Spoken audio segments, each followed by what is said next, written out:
Kehidupan Marlina, kakak Vina Cirebon nampaknya kini sudah berubah. Seperti diketahui, sosok Marliana saat ini cukup dikenal oleh publik usai kasus kematian Vina Cirebon kembali disorot.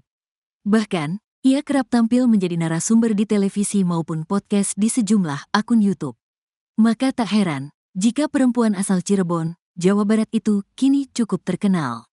Kehadiran awak media ke rumahnya bukan lagi menjadi hal yang tabu bagi Marliana. Ia seringkali tampil saat diwawancara tentang kasus yang menimpa adiknya yakni Vina Cirebon. Di sisi lain, rupanya Marliana kini diam-diam pergi ke luar negeri jelang Mahkamah Agung mengeluarkan putusan peninjauan kembali, PK, yang diajukan oleh 8 terpidana kasus Vina Cirebon. Menurut Marliana, saat ini ia dengan melakukan wisata religi di Arab Saudi, tepatnya di kota Makkah dan Madinah. Marliana mengaku tak mau diganggu terlebih dahulu karena ingin mencari ketenangan dan petunjuk dari Tuhan soal kasus yang kini menimpa keluarganya. Sebab, ia ingin fokus melakukan ibadah umroh. Kebetulan saya di sini sedang menjalankan ibadah umroh, di sini sekitar 12 hari, kata Marliana dikutip dari Nusantara TV. Kakak Vina Cirebon ini mengaku cukup lelah dengan kasus pembunuhan yang berbuntut panjang tersebut. Sehingga, ia memilih menenangkan diri di Tanah Suci Makkah serta melakukan serangkaian ibadah umroh. Sekarang saya lagi pendekatan diri dulu sama Allah.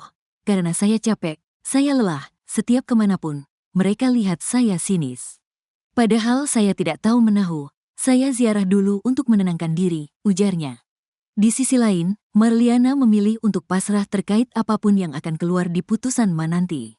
Menurutnya, jika Ma mengabulkan PK seluruh terpidana berarti adiknya bukan tewas karena dibunuh, namun meninggal dunia akibat kecelakaan. Kalau sidang ini dikabulkan berarti kesimpulannya adik saya ini kecelakaan, ungkapnya pasrah. Ia menyerahkan keadilan bagi adiknya yang telah wafat kepada Sang Pencipta, sebab, sambungnya, hanya Tuhan yang mengetahui kejadian sebenarnya tentang kejadian yang menimpa Vina dan Eki pada tahun 2016 silam. Ya sudah tidak apa-apa, kan yang tahu sebenarnya hanya Allah SWT, kata pakar psikologi forensik, Reza Indragiri membocorkan nasib terpidana kasus Vina Cirebon jika PK yang ajukan dikabulkan oleh Mahkamah Agung. Menurut Reza Indragiri, nasib para terpidana kasus Vina Cirebon kini berada di tangan Ma. Ia membocorkan, jika terpidana kasus Vina yang kini terancam hukuman seumur hidup PK-nya dikabulkan oleh Ma maka mereka akan menghirup udara bebas. Kalau PK dikabulkan maka simpulan kita tentang peristiwa Cirebon 2016 akan berbalik arah. Nasib para terpidana juga akan berubah. Mereka akan kembali statusnya sebagai orang bebas merdeka seperti kita, kata Reza Indragiri dikutip dari tayangan YouTube Nusantara TV, Senin, tanggal 7 Oktober tahun 2024.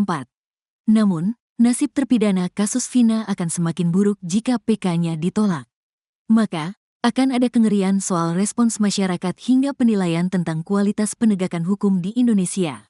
Kalau ternyata PK ditolak, saya tidak mau merespons lebih lanjut, karena hanya memunculkan kengerian yang luar biasa.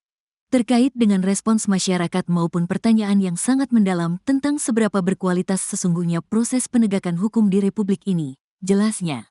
Di sisi lain, kakak Vina yakni Marliana mengaku tak tenang menanti putusan PK para terpidana kasus Vina Cirebon. Ia menegaskan, pihaknya sedari awal ingin kasus tersebut terungkap secara jelas. Namun, ia legowo jika nantinya putusan Ma menyatakan jika para terpidana terbukti tidak bersalah. Keluarga percaya ke hukum terkait putusannya apa, keluarga menerima, kata Marliana. Menurut Marliana, ia tak memiliki bukti dan saksi yang bisa membuktikan Vina tewas karena dibunuh para terpidana yang saat ini sedang mengajukan PK di Pengadilan Negeri Cirebon. Di awal saya gak punya bukti dan saksi. Saya lemah, makanya saya minta tolong ke Pak Rudiana mencari tahu, urainya.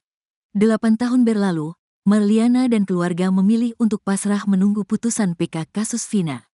Ia mengaku trauma bila harus berusaha mencari saksi dan bukti kasus Vina lagi.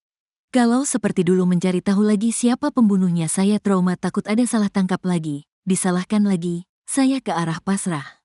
Kalau benar ini pembunuhan dan ada pelakunya biarkan Allah yang mengadili, karena saya tidak ada bukti dan saksi, daripada salah tangkap menyusahkan orang, jelasnya.